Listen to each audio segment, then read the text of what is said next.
120 appels en l'espace de quelques mois seulement, c'est les résultats qu'on a obtenus avec une entreprise d'espace vert. Je vais vous montrer ça dans cette vidéo. Je vais vous montrer la stratégie qu'on a utilisée, le canal d'acquisition, parce que on a généré ces 120 appels avec un seul canal d'acquisition uniquement. Je vais vous montrer toute la stratégie qui a été mise en place pour justement tirer un maximum de profit de ce canal d'acquisition pour que vous, derrière, vous puissiez faire la même chose dans votre entreprise afin d'avoir le même genre de résultats, que vous soyez couvreur, pisciniste, que vous soyez peut-être aussi une entreprise d'espace vert.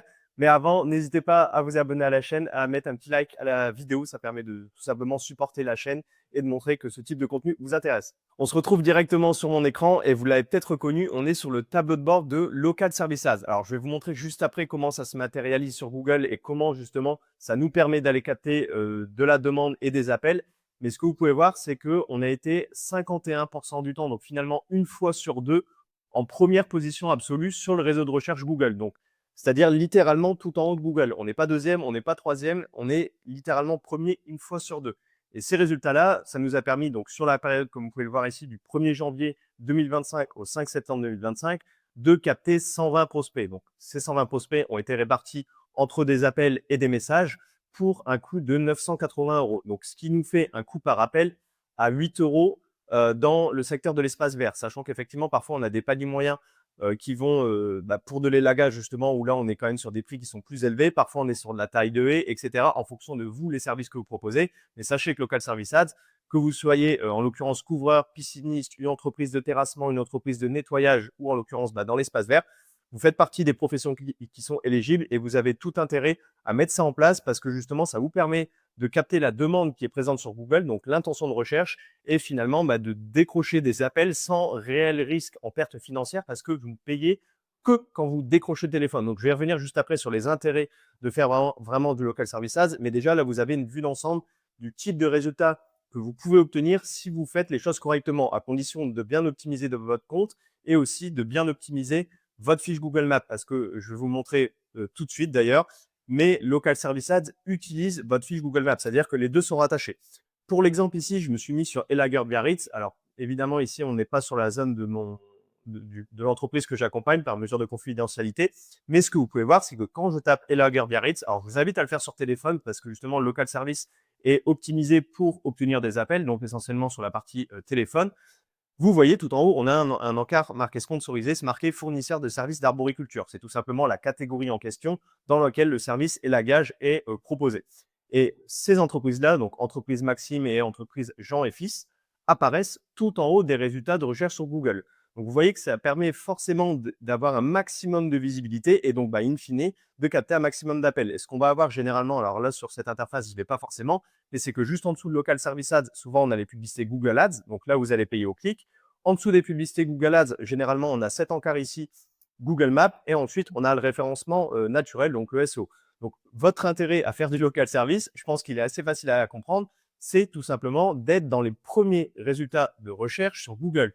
Et au niveau de la facturation, je le redis, mais vous n'allez payer que quand vous décrochez le téléphone. Donc oui, peut-être que dans le lot, parfois ça peut arriver, vous allez avoir des demandes de stage, vous allez avoir des demandes de personnes qui recherchent du travail, etc.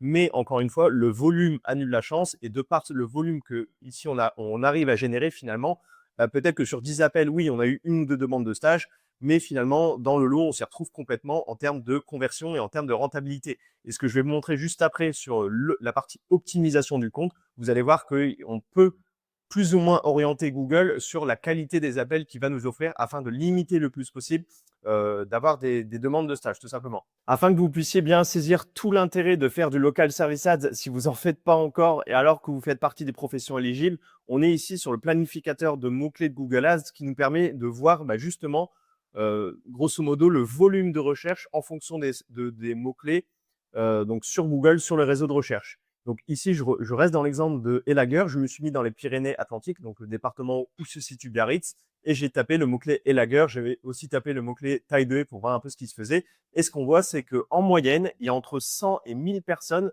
qui vont taper le mot-clé Elager. Donc je vous laisse faire le calcul. Si vous êtes sur Local Service Ads, en première position, une fois sur deux, ou même voire un peu moins, parce qu'en fonction de la concurrence dans votre secteur, en fonction de vos services, ça peut être moins, bien évidemment, et on en reparlera à la fin de la vidéo. Mais ça vous permet de capter un volume de demandes et qui plus est d'intention de recherche qui est absolument énorme. Parce que là, ici, on est vraiment sur des gens qui sont matures et qui sont déjà conscients d'avoir besoin de vos services. Quelqu'un qui tape Elager Biarritz, il est forcément, s'il vous contacte derrière, vous avez beaucoup de chance, vous, de le convertir en client et de lui apporter un chantier. Parce que forcément, ici, on n'est pas sur des mots-clés qui sont purement informationnels ou sur des touristes qui recherchent à avoir tout simplement des informations. On est ici sur des mots-clés qu'on qualifie de commercial et ou transactionnel. Et c'est là tout l'objectif, notamment quand on fait de la publicité sur Google Ads, quand on paye au clic. Mais là, ici, on va parler uniquement de local service ads, mais c'est de se focaliser sur des mots-clés, en l'occurrence, qui sont à la fois transactionnels et ou commercial et qui ont un bon volume de recherche. Et c'est ça aussi tout l'intérêt de faire du local service ads, c'est que vous allez être présent sur ce type de requête que les gens vont faire sur Google et vous allez être dans les premiers résultats de recherche. Et forcément, derrière, quelqu'un qui vous appelle, c'est qu'il a vraiment un objectif de vous solliciter derrière si vous avez un prix qui reflète la valeur que vous avez à proposer derrière sur votre devis. Donc, ça, c'était vraiment la petite aparté pour vous montrer vraiment le volume de recherche. Et je vous invite à faire cet exercice-là directement, vous, de votre côté, en fonction de votre localisation. Vous allez tout simplement ici sur le planificateur de mots-clés de Google Ads. Vous mettez ici votre département et vous tapez les mots-clés en fonction de votre service. Si vous êtes couvreur, vous pouvez taper couvreur. Si vous êtes façadier, vous tapez ravalement de façade, etc. Et vous allez voir, grosso modo, en moyenne, combien de personnes recherchent vos services tous les mois sur Google. Et ça vous permet de vous projeter et de vous dire, ah ouais, il y a quand même tout ça de demande. Moi, aujourd'hui, je suis pas présent sur Local Service, je suis pas présent sur Google Ads, j'ai qu'une fiche Google Maps. En plus, elle n'est pas très bien optimisée. Je laisse tout ça sur la table et c'est certainement mes concurrents qui vont prendre une plus grosse part du gâteau. Je reviens plus précisément maintenant sur Local Service Ads et je vais vous montrer comment vous aussi, vous allez pouvoir optimiser votre compte sur Local Service afin de mettre toutes les chances de votre côté d'obtenir des résultats. Parce que je fais un petit disclaimer. Si vous faites aujourd'hui du Local Service Ads, c'est possible que vous ayez très peu, voire pas d'appels du tout. Tout simplement parce que sur Local Service Ads, c'est vrai qu'on a assez peu de contrôle. Je vais vous montrer tout de suite, mais vous voyez, ça reste une interface qui est assez simple. Contrairement à la publicité sur Google Ads, on a énormément de configurations. On a la capacité de jouer sur énormément de choses, que ce soit les mots-clés, les annonces, les zones, les appareils, etc., etc. Sur Local Service Ads, ça reste relativement simple. La prise en main est relativement facile. Et du coup, forcément, on n'a pas beaucoup de leviers sur lesquels nous, on peut capitaliser et appuyer afin de s'assurer justement d'être visible. Et on peut vite avoir la frustration de se dire, mon concurrent, il est tout le temps premier, comment ça se fait? Qu'est-ce qui se passe? Qu'est-ce que je fais mal? Qu'est-ce que je dois faire? Non, mais j'ai l'impression qu'il y a une recette magique, etc. C'est ce que je vais vous montrer là tout de suite. Moi, de mon côté, comment j'optimise grosso modo les comptes pour que vous puissiez vous aussi faire pareil de votre côté. Mais il faut quand même garder en tête que Local Service Ad, il faut davantage le voir comme un canal d'acquisition qui effectivement peut vous rapporter énormément d'appels, comme un canal qui peut aussi avoir des performances, on va dire, en dents de scie. Et donc, c'est compliqué d'être dépendant uniquement que de ça. Alors, ce que je dis là, c'est surtout vrai dans des secteurs assez concurrentiels. Je pense notamment à la couverture. Dans l'espace vert, pour moi, il y a encore un gros boulevard, dans le sens où c'est très peu exploité. Donc, si vous êtes dirigeant d'une entreprise d'espace vert qui passe sur cette vidéo, faites-vous plaisir. Mais c'est vrai qu'il y a des secteurs où je sais, de par mon expérience, c'est quand même beaucoup plus concurrentiel et c'est plus compliqué de tirer son épingle du jeu. Après, ce qu'il faut garder en tête et en considération, c'est que, vous l'avez vu, mais on utilise aussi le Local Service Ads et imbriqué avec votre fiche d'établissement Google Maps. Donc, généralement, ce n'est pas une vérité absolue, mais plus votre fiche Google Maps a d'ancienneté, plus vous avez d'avis, plus vous avez de chances que Local Service Ads vous mette en avant. Il y a d'autres facteurs qui rentrent en jeu, notamment toutes les optimisations qu'on va voir tout de suite, mais il ne faut pas oublier que les deux vont de pair. Et plus vous avez une fiche Google Maps optimisée avec un nombre d'avis conséquent, plus vous avez de chances aussi d'être visible. Fin du disclaimer, on rentre dans le vif pour voir justement toutes les optimisations que vous allez pouvoir faire de votre côté. Alors, je pense notamment, en fait, le but sur Local Service Ads, pour synthétiser ça de manière assez simple tout de suite, c'est de compléter tout ce qui est possible sur la plateforme. Je pense ici notamment au niveau de cet encart. Là, bien évidemment, on n'est pas sur un de mes clients, mais on est sur le compte que moi j'ai créé pour l'exemple. Mais étant donné que je ne fais pas partie des professions éligibles, je n'ai pas d'intérêt justement à compléter tout ça. Bref, mais du coup, vous, votre objectif ici, ça va être déjà, si vous avez un site web, n'hésitez surtout pas à le mettre, de remplir la bio de l'entreprise en complétant du coup les 6 champs qui vous sont proposés en fonction de ce qui vous semble cohérent par rapport à votre activité. Également, au niveau des types de missions ici, n'hésitez pas, parfois, c'est vrai que Local Service ne reprend pas tous les services que vous proposez. Donc, vous pouvez retaper, par exemple, Qu'est-ce qu'on peut taper? Par exemple, si je tape espace vert, est-ce qu'il me propose des choses? Alors, arboriculture, donc on va avoir service d'arboriculture et quand je tape élagueur, par exemple, euh, ok, il n'y a rien. Et qu'est-ce qu'on peut taper? Entretien de pelouse. Vous voyez, si par exemple vous proposez de l'entretien de pelouse en plus de vos services d'arboriculture, eh ben n'hésitez pas à le rajouter parce que vous voyez que dans entretien de pelouse, il y a défrichage, il y a plantation de haies et de fleurs, il y a taille de haies, etc. Là où effectivement, dans arboriculture, on va pas avoir ces services-là. Et parfois, c'est une erreur que certains artisans font, c'est de ne pas rajouter tous les services qu'ils proposent. Donc, faites bien ce travail-là de vérifier que vous avez tous les services qui sont bien activés par rapport à ce que vous proposez. Pareil, autre, ça peut être à double tranchant. Parfois, vous pouvez essayer de l'activer, parfois non, parce qu'en fait, quand vous cochez autre, vous pouvez avoir des demandes qui ne sont pas du tout en rapport avec ce que vous proposez, typiquement des demandes de stage. Donc, peut-être qu'il faut le décocher. Donc, ça, c'est effectivement sur les types de missions. Je vous invite à vérifier que vous avez bien tout coché et n'hésitez pas à faire des recherches ici au niveau des secteurs pour voir s'il n'y a pas d'aides services qui sont pertinents par rapport à ce que vous proposez. Je pense notamment à la menuiserie d'extérieur, tout ce qui est installation de fenêtres. Parfois, peut-être que vous faites aussi des portes de garage. Et ben ça, c'est pareil. Il me semble que ça fait partie d'un secteur d'activité qui est différent du secteur initial. Au niveau des budgets et enchères, pour moi, stratégie d'enchères, maximiser les prospects, c'est ce qui est le plus efficace. Au niveau du budget, ça pareil, faites attention. Moi, j'ai déjà récupéré des comptes locaux de services SaaS d'entreprises qui se disent je vais mettre 100 000 euros par semaine, comme ça je vais passer devant mes concurrents et ça va être réglé. Sauf que c'est contre-productif parce que finalement, Google se dit vous mettez 100 000 euros par semaine, bien évidemment que vous ne les avez pas en trésor, de par votre structure, de par votre fiche d'établissement Google Maps. Donc finalement, il vous pénalise plus qu'autre chose. Donc ayez un budget qui est cohérent par rapport à votre entreprise. Commencez relativement petit. Voyez les résultats que vous avez ici dans le rapport. Si vous voyez que vous avez un taux d'impression qui n'est pas déconnant, vous pouvez essayer de l'augmenter petit à petit, mais ça ne sert à rien de mettre un gros budget tout de suite. Encore une fois, je le redis, mais on a assez peu de matière pour justement jouer sur les leviers que nous propose Local Service Ads. Le budget en fait partie. Ça veut dire que si là, aujourd'hui, vous avez des résultats qui ne sont pas à la hauteur de vos attentes sur Local Service Ads, même si on le sait que vous aimeriez toujours avoir plus, mais qui sont vraiment inférieurs à ce que vous pourriez espérer, n'hésitez pas à baisser le budget, ça peut être contre-intuitif. Laissez-vous le temps de voir les résultats dans les prochaines semaines, le temps que l'algorithme digère les nouvelles informations et que vous puissiez voir ce que ça donne et interpréter les informations avec un minimum de recul. Retournez dans le rapport d'ici quelques jours et voyez s'il y a une augmentation au niveau de votre visibilité. S'il y a une augmentation, effectivement, vous savez que le budget, il a eu un impact là-dessus. Encore une fois, ne faites pas des modifications tous les 4 matins parce que ça ne sert à rien.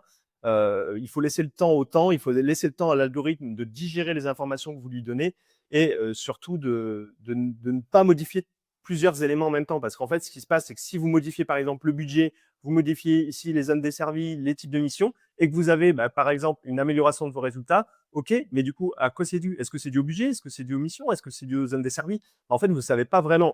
Et quand on fait du marketing, quand on fait de l'acquisition en ligne, le but, c'est de tester, d'analyser et de voir ce qui fonctionne. Mais pour justement bien tester, il faut modifier seulement un paramètre à la fois pour justement être en mesure d'analyser et d'avoir vraiment une vision cohérente par rapport aux résultats qu'on a eu. Je continue au niveau des optimisations. On va avoir toutes les photos, bien évidemment, au même titre que sur votre fiche d'établissement Google Maps. Le but, c'est de mettre à jour le plus souvent possible les photos sur Local Service Ads pour montrer à Google que justement, vous prenez soin de tenir à jour votre fiche. Je ne m'attarde pas plus là-dessus. Au niveau des zones desservies, alors là, il va y avoir différentes écoles. Moi, de par mon expérience, de par ce que j'ai pu tester, ce qui fonctionne bien, c'est d'avoir une approche granulaire, notamment de mettre les codes postaux plutôt que, par exemple, de mettre le département complet ou le nom des villes. Encore une fois, ça, c'est à vous de tester. Moi, je vous partage mon expérience telle qu'elle est. Vous en faites ce que vous voulez. Mais moi, les codes postaux, ça marche bien. Et également, au niveau des zones desservies, ça, c'est pareil. C'est au même titre que le budget, ça peut sembler contre-productif parce que vous vous dites, moi, j'ai pas assez d'appels, du coup, je vais étendre la zone, quitte à faire 1 heure de route. Mais en fait, en voulant cibler trop large, à vouloir parler à tout le monde, finalement, on se retrouve à parler à personne. Donc, si aujourd'hui, vous avez des résultats qui ne sont pas à la hauteur de vos attentes ou tout simplement vous souhaitez vous lancer sur Local Service Ads, moi, je vous inviterai plutôt à partir sur une zone relativement restreinte par rapport, donc basée sur l'adresse de votre fiche d'établissement Google. Donc, par exemple, si vous êtes basé à Biarritz même sur votre adresse Google, vous prenez un périmètre de 30 km autour de Biarritz. Ça ne sert à rien d'aller cibler d'une heure, 1 heure et demie à la ronde parce qu'en fait, vous allez mettre beaucoup trop de zones desservies et finalement, moi, j'ai la sensation et j'ai l'impression que c'est pas ce qui fonctionne le mieux. Donc, commencez petit et élargissez petit à petit. J'ai tendance à dire que c'est grosso modo la technique de l'escargot. Vous commencez avec un petit périmètre, vous analysez les résultats que vous avez dans votre rapport. Si vous voyez qu'ils sont cohérents, vous augmentez petit à petit la zone pour justement augmenter vos chances d'attirer encore plus de prospects parce que forcément, si vous élargissez la zone, vous allez capter encore plus de volume de recherche. Au niveau des horaires d'ouverture, c'est la même chose. Envoyez des bons signaux à Google en montrant que vous êtes un humain et que parfois ça vous arrive de dormir et que vous ne travaillez pas 24 heures sur 24. Donc, mettez des horaires qui sont cohérentes, si possible, qui sont les mêmes que sur votre fiche d'établissement Google Maps. Et voilà, dans l'ensemble, je rentre pas forcément dans la technicité de tout, mais je pense que déjà là, vous avez pu vous imprégner des différentes optimisations qui sont possibles sur Local Service Ads. Et là, je vais vous partager une astuce que très peu, je peux vous assurer, de dirigeants d'entreprises du bâtiment et d'artisans mettent en place. Donc d'ailleurs, n'hésitez pas à liker cette vidéo. C'est de d'aller ici dans rapport, donc dans prospect. Et ici sur prospect, du coup, vous allez avoir la liste de tous les appels ou de tous les messages que vous avez reçus. Vous allez cliquer sur l'appel en question et vous allez atterrir sur cette interface-là. Alors là, je me suis remis du coup sur le compte d'un client parce que moi, évidemment, j'ai pas reçu d'appel sur le mien à titre personnel. Mais vous allez du coup avoir cet onglet qui va s'ouvrir et vous allez avoir la possibilité de remplir différents champs, notamment le nom du client. Alors, je vais me remettre comme ça. Toc. Vous allez avoir le nom du client ici, vous allez avoir vos notes, vous allez pouvoir évaluer le prospect et marquer comme ayant réservé. Je vous invite à prendre un petit instant tous les dimanches, vous prenez 5-10 minutes, vous mettez à jour les photos sur votre fiche Google Maps, vous regardez un peu votre rapport sur Local Service et vous complétez ces champs avec les appels que vous avez reçus de la semaine. Donc, le nom du client, bon, je pense que je n'ai pas besoin de l'expliquer, vous remettez le nom du client. Vos notes ici, vous pouvez attribuer une note au client en fonction justement de la pertinence ou non de l'appel. Typiquement, si c'est une demande de stage, vous n'allez pas lui mettre une bonne note. Si par contre, c'est un chantier, un appel qui a débouché vers un devis, là, effectivement, vous pouvez lui attribuer une bonne note. Ça va permettre en fait à Google à la fois de montrer que vous prenez soin de votre compte Local Service, de le tenir à jour et aussi d'orienter petit à petit les appels. Parce qu'aujourd'hui, Google ne sait pas vraiment, il peut deviner les types d'appels qui vous intéressent, mais finalement, s'il voit que tel numéro, au bout de 3-4, ça ne vous a pas intéressé, ah ok, en fait, ça c'était des demandes de stage, je n'ai pas l'impression que ça m'intéresse, je vais peut-être arrêter de lui en envoyer. Mais c'est surtout, encore une fois, on en revient à exploiter le peu de contrôle qu'on a sur Local Service Ads afin de compléter un maximum de champs. Et ça en fait partie et c'est trop sous-exploité dans le secteur du bâtiment par les artisans, alors que ça peut faire la différence sur votre visibilité sur Local Service et sur la quantité d'appels que vous pouvez tout simplement obtenir. Donc, vous attribuez une note et vous cliquez sur évaluer le prospect. Si vous avez fait carrément un devis dans la semaine pour ce prospect, vous pouvez même le marquer comme ayant réservé. Je pense que ça coule de source, mais tenez à jour vraiment cet encart ici dans prospect sur Local Service parce que ça va envoyer des bons signaux à Google. Écoutez, je pense avoir fait le tour de Local Service. Vous avez vu à quel point ça peut être un canal d'acquisition qui est super puissant à condition de bien l'utiliser. Si cette vidéo vous a plu, encore une fois, n'hésitez pas à liker, à vous abonner à la chaîne pour ne pas rater les prochaines vidéos. Et puis on se dit à la prochaine. C'était Quentin. Ciao!